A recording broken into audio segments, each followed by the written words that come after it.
Seguimos en el Desafío 2016 hablando de la bomba del tiempo de la deuda externa. Y ahora con otra visión, una visión diferente sobre el mismo tema con Emanuel Álvarez Agis, ex viceministro de Economía. Gracias por venir, Emanuel. A ustedes. ¿Cuál es tu visión sobre este tema? Mira, yo tengo una visión un tanto dicotómica. Me parece que, digamos, la foto de Argentina, la foto financiera, es una de las mejores de los últimos 20 años. Digamos, hoy Argentina puede emitir deuda en pesos a 15 años en tasa fija, una cosa que es realmente insólita para la historia de la Argentina. Esa es la foto. El problema es que la película es de terror, digamos, porque uno ve, como recién ustedes lo comentaban, que el gobierno toma deuda externa y esos dólares no se saben a dónde van a parar. Yo te doy un solo número. El gobierno tomó ya 40.000 millones de dólares de deuda externa. Ahora, a las reservas de esos 40.000 dólares, de esos 40.000 millones de dólares, solo fueron 15.000. O sea, hay 25.000 millones de dólares en los cuales la Argentina se endeudó y no están en el país, no están en la obra pública, digamos, no están en la reserva del Banco Central, no están. ¿Pero no está cubriendo el déficit? No, digamos, porque como entraron, porque una cosa es el déficit en pesos y otra es el balance en dólares, digamos. Como entraron esos 25.000 millones de dólares, 15.000 ya entraron y salieron porque fueron a pagar a los fondos buitres. Sí. Y los otros 10.000 están en la fuga de capitales. O sea que cuando uno mira el balance en dólares, si bien la Argentina le están ingresando muchísimos dólares, en las reservas, que son justamente lo que marca tu capacidad de repago de esa deuda, no está quedando casi nada y eso es lo que es preocupante. Emanuel, escuchábamos recién a Luciano Con que decía que hay un déficit fiscal de la economía que viene de arrastre de los gobiernos anteriores. Supongo que vos pensarás que no es el 7%, sino que si se contabiliza de otra manera será menos. Ahora, ¿y que ese déficit se puede financiar o con emisión o con deuda? ¿Vos crees que el gobierno debería emitir más y endeudarse menos? ¿Debería apostar más a esta ecuación, que fue un poco la ecuación de los últimos años, digamos? Mira, dos cosas. Primero, yo en cómo medir el déficit fiscal soy muy ortodoxo. Tomo la metodología del FMI, que dice que el año pasado había un déficit de 1,2 y que este año, recién lo decía Luciano, probablemente vamos a estar en 2,2. Ese es un déficit absolutamente manejable, de hecho es menos de lo que tiene la región. O sea, ¿vos no crees que hay un problema de déficit fiscal grave, digamos? No, en lo absoluto. Ahora, lo segundo es el diagnóstico, digamos. ¿Qué decía el gobierno? Hay inflación porque el gobierno gasta mucho. Cuando el gobierno gasta mucho se llama déficit fiscal. Entonces lo que vamos a hacer es bajar el déficit fiscal para que baje la inflación. Lo que estamos viendo es la inversa. El déficit fiscal es más alto y ahora ya no se financia con fuentes internas, Banco Central, ANSES, deuda con los bancos en pesos, sino con fuentes externas, con lo cual es una tesis de la inflación muy rara. Digamos, si la financio con el Banco Central genera emisión, si la financio tomando deuda con el JP Morgan, no. Digamos, y la historia de la inflación ya la ves, digamos, la inflación tiene que ver más con la devaluación que con lo que se haga con el déficit fiscal. Yo no creo que estamos en un escenario de un déficit fiscal descontrolado. Lo que sí creo es que si le bajamos impuestos a los ricos, si nos endeudamos, si la economía está en recesión, vamos a tener más déficit, no menos. Y esas son las dinámicas que pueden llevar a la economía a una situación que se torne inmanejable. Estaba pensando en el concepto bomba del tiempo y me acordé que justo hace un año votábamos en la primera vuelta, ¿sí? Creo que fue el 25 de octubre, ¿no, José? Sí. 25, o sea, mañana se cumple un año de que votamos en primera vuelta. Y en ese momento la expresión bomba de tiempo funcionaba al revés que ahora. O sea, los que decían que estaban dejando una bomba del tiempo eran ustedes. Decían que están dejando una bomba de tiempo. Ellos decían que nosotros... El plan bomba, decían. El plan bomba. Sí. Mira, yo, a ver... Digo, ¿cuánto de lo que pasa sienten ustedes que es responsabilidad de lo que dejaron? Mira, te sigo con la metáfora. Primero, si nosotros dejamos una bomba, lo que estamos seguros es que el macrismo cortó los cables incorrectos, digamos, porque la verdad que la situación económica hoy dista de ser una de expansión, de inflación baja, etcétera. Yo no creo que hayamos dejado una bomba, creo que dejamos una situación donde en ciertos sectores de la economía había una situación sensible. Un ejemplo concreto, el déficit energético. Argentina tiene un déficit energético muy grande que empezó a corregir recién en 2013 y que hoy todavía está en torno a 6.000, 7.000 y en el mejor de los casos 8.000 millones de dólares que se nos van por importaciones de energía. Ahora, a ese déficit energético el macrismo contestó con dos medidas. Un tarifazo, digamos, que por suerte frenó la Corte, porque recordemos que las tarifas que vamos a ver ahora no son el resultado de la política pública, sino de un freno de la Corte. Y la otra, que tal vez es menos conocida, es una baja muy fuerte en la inversión de YPF. O sea, YPF está produciendo menos petróleo y menos gas. Con lo cual, la forma de solucionar un problema grave que tenía la economía argentina, que era el déficit energético, es tomar medidas que lo único que hacen es agravar ese déficit energético. E insisto, ningún gobierno encuentra una Argentina parecida a Suiza, digamos, sería raro que eso ocurriera. Ahora, con la inflación pasa lo mismo. Dijeron que encontraban un país que venía de años y años de alta inflación y pusieron la inflación más alta de los últimos 15 años de la Argentina.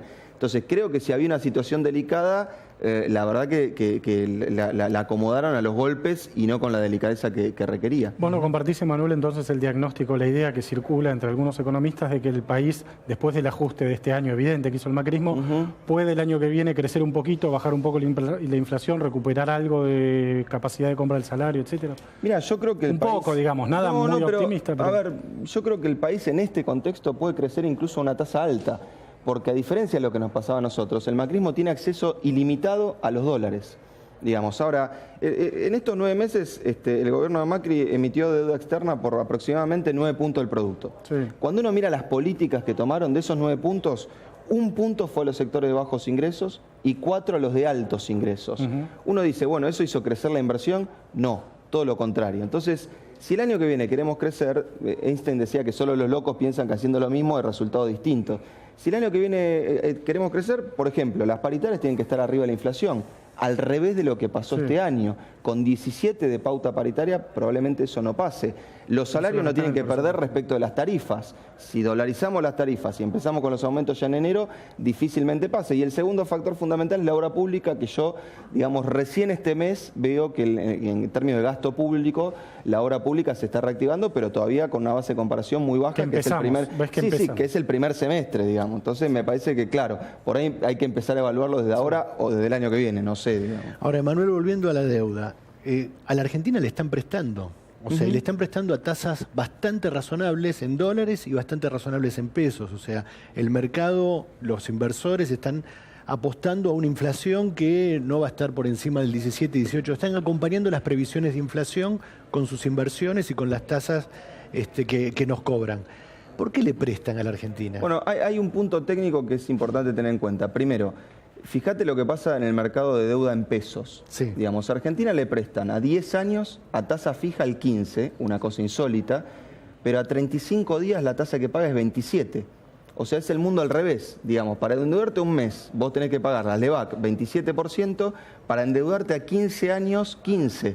O sea, lo que quiere decir eso es que estamos malísimamente mal, pero en 10 años por ahí vamos a estar muy bien. Segundo punto, no es que los inversores creen que la inflación de acá a 10 años va a ser 15% todos los años. El truco para que te presten esos inversores es que el macrismo lo que hizo es cambiar un esquema de regulación de la cuenta capital, o sea, del acceso a los dólares, o lo que también se llamaba como cepo, por una puerta automática. Entonces vos hoy tomás deuda a 10 años a 15%, pero si mañana no te gusta, te vas al banco, te compras los dólares y te vas. Y eso pasa en 10 segundos, con lo cual hoy la deuda en pesos es tan peligrosa como la deuda en dólares. Porque si vos tenés un bono en pesos, en cualquier minuto lo podés transformar a dólares y irte. Y eso puede generar desestabilizaciones importantes.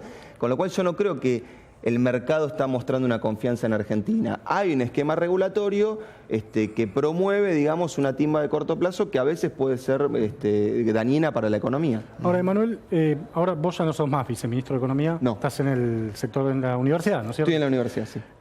Desligado de las responsabilidades de gestión, digamos, sí. ¿No pensás que ahora, por ahí, no les hubiera convenido en el último tiempo emitir un poco menos y endeudarse un poco más? ¿No hubiera sido mejor hacer eso? No, pero te corrijo. Nosotros quisimos hacer eso, pero no pudimos. Digamos, por los buitres. Por los buitres. Ahora, porque podían haber negociado y pagado a los buitres como hizo Prat Gay en 15 minutos y volvían a endeudarse. Te explico por qué no. Digamos, durante 2014 estaba la Rufo. Claramente no podíamos negociar en 2014. Algo que se conoce poco es que el ex ministro de Economía, Kicillof, viajó en enero a Nueva York a negociar con los fondos buitres. ¿Qué le dijeron los fondos buitres? Mirá, si gana Scioli, me va a pagar lo mismo que me vas a pagar vos, más los 10 meses de intereses de espera hasta que gane Scioli. Y si gana Macri, ya me dijo que va a pagar todo.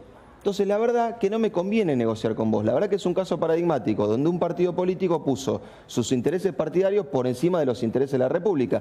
¿Qué hicimos nosotros? Salir a buscar financiamientos alternativos. China, Banco Mundial, digamos Brasil, después se cayó bastante la economía de Brasil. Ahora, no es que nosotros estamos en contra de la deuda externa. El punto de lo que yo decía es que si vos metes 40.000 millones de dólares en la economía, te doy un solo ejemplo, Vaca Muerta para funcionar necesita 10.000. Sí. El macrismo ya metió 40.000 y ni un solo dólar fue a Vaca Muerta. Entonces el punto no es que la deuda externa es mala por una cuestión filosófica. El punto es para qué la uses. El macrismo la está usando para timbiar, no para producir. Y eso me parece que es lo peligroso para la economía. ¿Y el FMI? Mira, la verdad que hoy, digamos, con estos niveles de deuda, por eso yo digo que la foto es buena y la película es mala.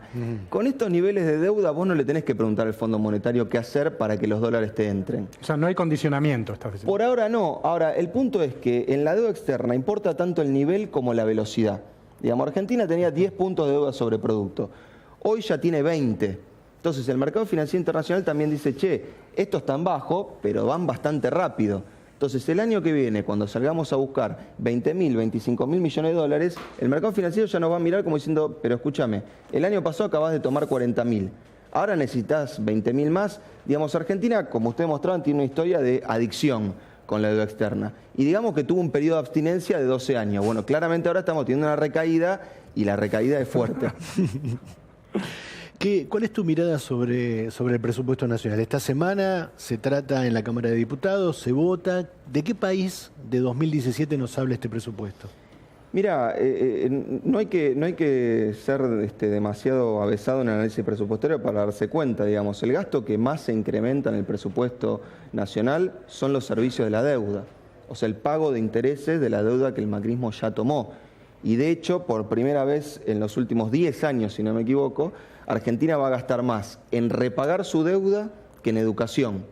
O sea, una cosa que en los primeros años del kirchnerismo ya se habían encargado de revertir. Sinceramente yo veo, digamos, obra pública, 32% de incremento. Uno dice, bueno, seguramente eso va a estar por arriba de la inflación.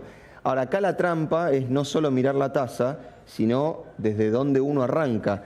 El macrismo este año, en términos reales, o sea, descontada la inflación, va a haber ajustado la obra pública en aproximadamente 25 puntos.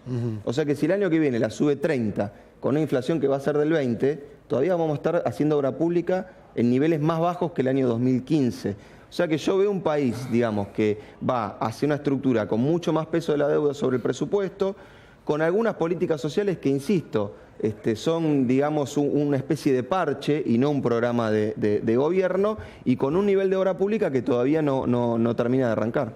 Ahora, Emanuel, el mismo presupuesto no incluye un recorte drástico ni un ajuste drástico del gasto público, digamos. Mira, depende. O sea, no hay un ajuste en sentido que estamos acostumbrados en la Argentina, que yo, Krieger, Bacena, Cavallo... No, si vos me decís en lo que antes se gastaba 100, no se va a gastar 80, es verdad. Digamos, el problema es que los ajustes se hacen en función también de cuál es la inflación y cuál es tu política presupuestaria. A ver, lo que digo es, cuando nosotros cada vez que llevábamos un presupuesto al Parlamento, sí, lo que nos decían es, van a gastar mucho. Sí. Esa es una crítica que hoy no se ha escuchado. Y básicamente es porque el macrismo no va a gastar mucho. De hecho, la reparación histórica, que parecía que eran 2, 3 puntos del Producto Bruto, ahora claramente estamos viendo que a lo sumo es 1 punto y a los premios. Yo creo que, digamos, el macrismo, viste que se discute, ¿no? Si hacen shock o gradualismo. Sí. Yo creo que hacen la política de si pasa, pasa. O sea, tiran el shock y después van viendo cuál es la reacción social y en función de eso gradúan. Pasó con las tarifas, pasó con la paritaria, que primero dijeron 20, sí, terminaron en 33. Digamos, yo creo que el macrismo hace el ajuste que la sociedad le deja hacer. Y no está mal, digamos, porque es una fuerza política que ganó por 1 punto, entonces obviamente tiene que consensuar. Ahora, cuando vos implica también que lee la correlación de fuerzas sociales y opera en sí. Completamente, y es bueno para la democracia, digamos, que un gobierno contemple que no tiene un consenso. Que no puede hacer cualquier cosa. Exacto, claro, cualquier política. Ahora, cuando vos ves las intenciones, están claras, digamos. Lo que principalmente se discutió en la Cámara de Diputados con el presupuesto fue el nivel de endeudamiento, la capacidad de emitir del gobierno y qué tipo de bonos se iban a colocar. No se discutió si se iba a ampliar la asignación universal por hijo, si se iba a ampliar el Progresar. Por ejemplo, el Progresar no está en el presupuesto, está con un ajuste del 30%. Entonces yo creo que en las intenciones es claro cuál es el proyecto económico del macrismo, que yo no comparto, pero qué sé yo, puede salir bien. La historia argentina indica que no.